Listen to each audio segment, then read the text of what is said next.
Hello guys. Ayan. Hello guys, second day of diet, Cleansing, no? Tawag rito cleansing. Yan. Dito sa may tubig na may okra.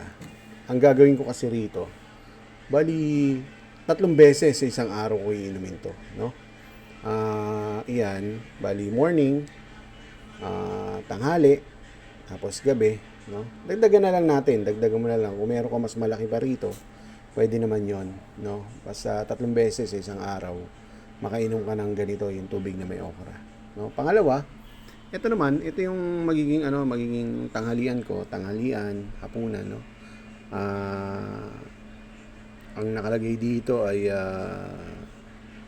cucumber, lemon, tapos carrots, no? So binlend ko 'yan, no? Sama-sama siya, to iinumin ko na lang. Pagdating kasi ng hapon at saka ng gabi, naglalaga ako ng saging at saka ng kamote, no? Try natin, no? Wala namang ron eh. Siguro it's a part of para magiging bahagi rin ng pagdidisiplina sa sarili, no? Kasi sa totoo lang, ngayon ko lang naisip to dahil kung kailang mataba na ako, no?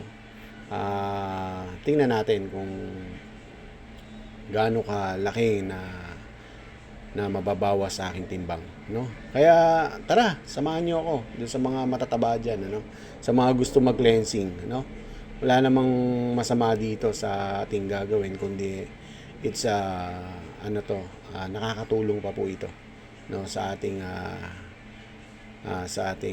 kalusugan. Yun, no?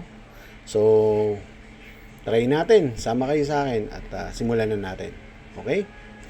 Day 2, no? Day 2. Thank you.